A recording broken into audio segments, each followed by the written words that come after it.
Well, hi, Sunday School kids. Pastor Al here. Hey, let me ask you a question. Last time you were hungry, did it ever occur to you to think, well, maybe I'll go find some pigs and I'll go eat what those pigs are eating? Well, today we hear a story about somebody who had to do that.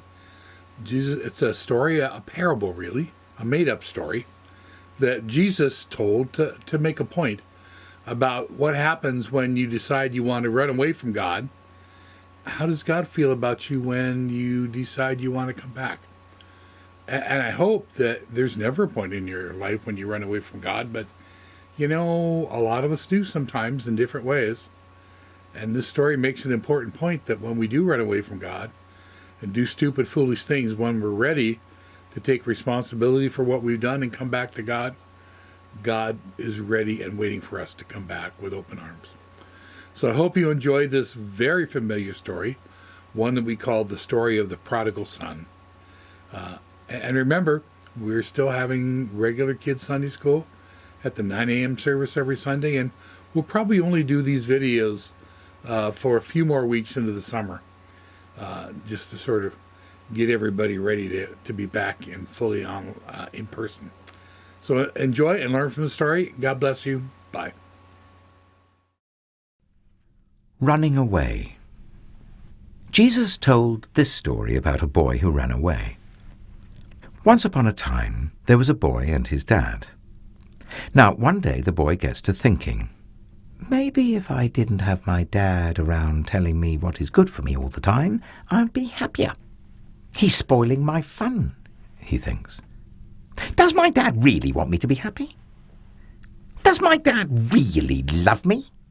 The son never thought of that before, but suddenly he doesn't know any more. So the son goes to his father and says, Dad, I'm better off without you. I can look after myself. Just give me my share of your money. His father's sad, but he won't force his boy to stay, so he gives his son what he wants. The son takes the money and goes on a long, long journey to a far-off country. And everything's wonderful and perfect for a while. He can go wherever he wants, do whatever he wants, be whoever he wants. He is the boss. He is free. Sometimes he gets a strange, hungry, homesick feeling inside his heart. But then he just eats more, or drinks more, or buys more clothes, or goes to more parties until it goes away. But soon his money runs out, and so do his friends. He ends up getting the only job he can find, feeding pigs. One day, he is so hungry and so desperate, he even tries some piggy food. What am I doing? He says suddenly, as if he has woken from a nightmare. He spits, yuck, all of it, ick, out of his mouth. My father's rich, and here I am in a pigsty eating piggy food. He wipes his mouth and dusts himself off. I'm going home. As he starts for home, though, he begins to worry. Oh, Dad won't love me anymore. I've been too bad. He won't want me for his son anymore. So he practices his I'm sorry speech.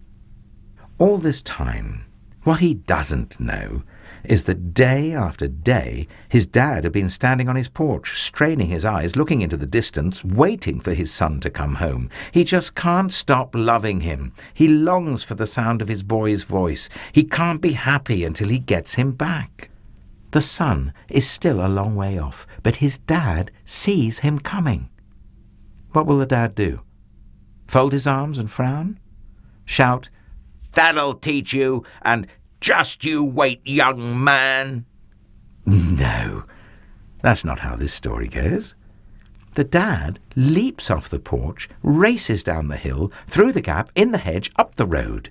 Before his son can even begin his I'm sorry speech, his dad runs to him, throws his arms around him, and can't stop kissing him. "Let's have a party," his dad shouts. "My boy's home. He ran away. I lost him. But now I have him back." Jesus told them, God is like the dad who couldn't stop loving his boy. And people are like the son who said, "Does my dad really want me to be happy?" Jesus told people this story to show them what God is like and to show people what they are like, so they could know however far they ran, however well they hid, however lost they were, it wouldn't matter, because God's children could never run too far or be too lost for God to find them.